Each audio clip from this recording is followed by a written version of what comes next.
Bonjour, bienvenue sur ma chaîne, merci de regarder mes vidéos. Petite présentation de matériel aujourd'hui. J'ai acheté un ensemble de petits éléments que je souhaitais vous présenter tout simplement. Voilà. Alors, on va commencer par une ceinture tactique. En fait, la ceinture tactique que j'ai acheté chez Toei Concept. Tout le matériel ici vient de chez Toei Concept. Donc c'est une ceinture tactique avec une boucle en métal, voilà, des plus classiques, voilà, avec la bande ici, velcro bien entendu. Ceinture qui me servira surtout pour la chasse, puisque bon, effectivement c'est pratique, et puis vous verrez après, je vous ferai un petit exemple de configuration de la ceinture. Donc de configuration de la ceinture pour montrer un petit peu qu'est-ce que je mets, qu'est-ce que j'utilise dessus.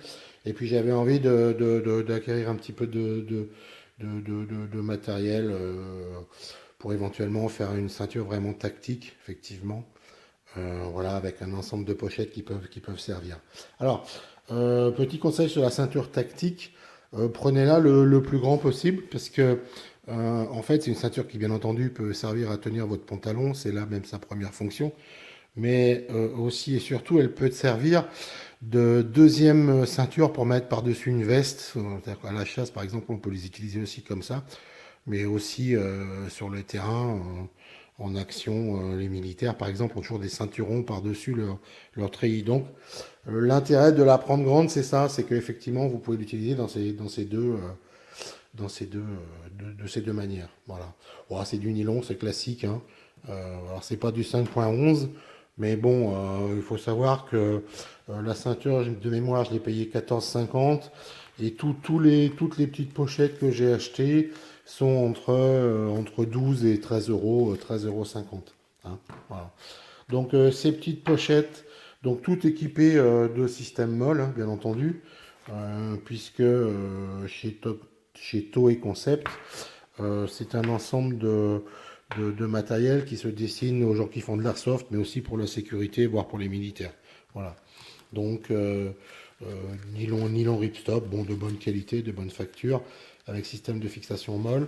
On a toujours à l'intérieur des systèmes de réglage, hein, par rapport à la hauteur, parce qu'en fait, en réalité, ce genre de petites pochettes sont des porte-chargeurs, mais on peut régler la hauteur ici, en fait, par derrière, là. Voilà, je ne sais pas si vous verrez, par l'intérieur. Bref, donc c'est un système assez sympa, et de l'équipement un petit peu pour pas cher. J'ai complété tout ça avec une paire de gants de mitaines. Euh, des mitaines parce que, en fait, c'est bien pratique la mitaine parce que moi j'ai des grandes mains. Souvent j'ai en gants, je mets du neuf, et c'est souvent difficile de trouver des gants qui vont bien. Et le problème quand on les achète, ceux-là viennent donc de chez AliExpress, on ne peut pas les essayer tout simplement. Donc le fait de prendre des mitaines vous dédouane un petit peu du phénomène de la longueur des doigts. Voilà, puisque en fait, à partir du moment où ici, bon bah là c'est bon, c'est une grande taille, hein, malgré tout. Mais je crois que les marques chez eux c'est S, large, XL, enfin voilà quoi, médium. Donc les tailles sont assez succinctes. Mais du coup, bon bah finalement c'est assez pratique. Hein. Alors bon, c'est des gants effectivement des gants qui peuvent se dire tactiques. C'est aussi le même genre de gants qu'on peut utiliser un petit peu avec la coque ici pour faire de la moto ou du vélo. Moi, je vais m'en servir aussi pour faire du VTT. Voilà, c'est quand je vais un peu dans la campagne, c'est pas mal d'avoir ce genre de gants. Voilà.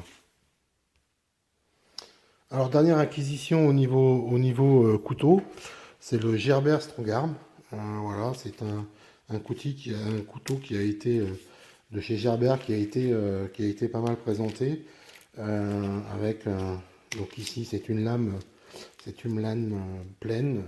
Il existe aussi avec un modèle avec des serrations en noir ou en coyote. Voilà.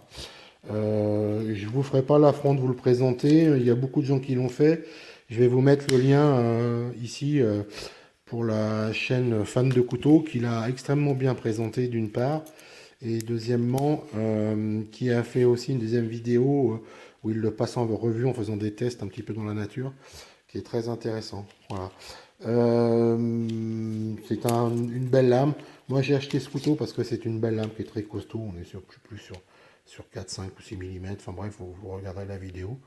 Mais vraiment quelque chose de très costaud, pleine soie, brisure de vitre ici. Et moi ce que j'apprécie en particulier chez ce couteau, c'est le fait qu'on puisse le porter aussi à l'horizontale. Avec ce système-là, c'est un petit peu ce qui a fait mon choix. J'avais pas envie de forcément un très grand couteau, sachant en plus que j'en ai déjà un grand, mais j'aime bien ceci avec la possibilité de pouvoir le porter comme ça, à la taille, sur la ceinture, et ça fait un port extrêmement discret, et voilà, et assez confortable malgré tout. Donc un joli couteau qui me servira, bon c'est un couteau de combat hein, bien entendu, mais qui me servira aussi de temps en temps pour aller à la chasse, puisque bon, on n'est pas on n'est pas limité de ce côté-là. Voilà. Donc en revue, maintenant, je vais vous parler un petit peu des pochettes. Alors les pochettes, effectivement, donc qui sont à la base des pochettes chargeurs, hein, bien entendu. Donc par exemple ici, ben voilà, on peut mettre le 4, hein, le garrot, évidemment, le tourniquet. Donc ça, cette pochette peut servir effectivement à ça. Dans celle-ci, possibilité de mettre une lampe de poche, bien entendu, une lampe tactique. Donc celle-là ou une autre, hein, bon encore une fois, on peut, vous voyez, on peut serrer de façon assez importante, mais on pourrait mettre aussi une lampe beaucoup plus longue, sans problème. Voilà. Ici, alors une pochette un peu spéciale, c'est une pochette qui sert à récupérer des chargeurs. Mais alors l'intérêt, c'est quand elle est serrée, elle est compacte, elle est comme ceci, hein, voilà, hein, par rapport à une main. Et en fait, quand on l'ouvre, ça nous fait une grande poche. Alors, c'est assez intéressant parce qu'en fait, moi, je vais m'en servir quand je vais aller au bal-trap pour mettre mes cartouches quand je suis sur le poste de tir. Mais on peut mettre tout un tas de choses dedans. Une bouteille d'1,5 litre rentre tout à fait hein, jusqu'en haut. On peut fermer, bien entendu, la pochette. Et ça, par exemple, en bushcraft aussi, ça peut servir parce que ben, on peut mettre du bout de bois, on peut mettre de l'allume-feu, de l'herbe, de la paille. Enfin bon, c'est une pochette qui peut servir un petit peu à tout, avec bien entendu le trou d'évacuation pour l'eau. Voilà, toujours avec l'élément ici, avec les tactiles pour le système de fixation molle. Mais vraiment, ça c'est un truc vraiment intéressant parce que ça peut servir à plein de choses, encore une fois. Et sur la ceinture, ben, ça ne tient absolument pas de place. Voilà, on peut le plier tout à fait facilement. Voilà. Et c'est vraiment quelque chose d'intéressant qui peut servir à plein de choses. Donc voilà, la première application militaire, c'est effectivement le fait de pouvoir récupérer les chargeurs, mais ça peut aussi servir à plein de choses, y compris même à transporter une bouteille d'eau si vous en avez envie. Voilà. Donc voilà un petit peu ce matériel. Donc hein, c'est un peu pour s'amuser aussi, mais bon, c'est un investissement assez faible. On est dans la douzaine d'euros. Et puis je vais vous montrer un petit peu la configuration, les configurations que je peux utiliser avec cette ceinture. Voilà. La configuration chasse ici avec bah, le couteau, mon couteau classique que je vous avais déjà présenté, ou éventuellement avec le gerbère, pourquoi pas.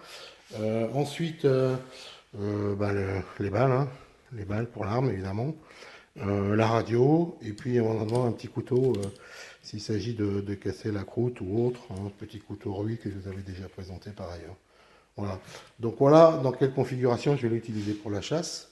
La deuxième version, surtout pour l'évacuation si nécessaire, en espérant que, encore une fois, on n'est jamais à l'utiliser comme ça.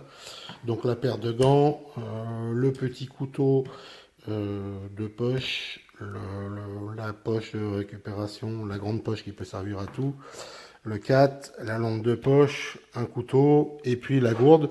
Je vous rappelle que je vous avais dit que dans mon bob, quand je vous ai présenté mon bob, ça date maintenant un petit peu, j'emmenais aussi sur moi une gourde. Donc bah voilà, gourde classique en plastique, voilà, avec les fixations pour la ceinture.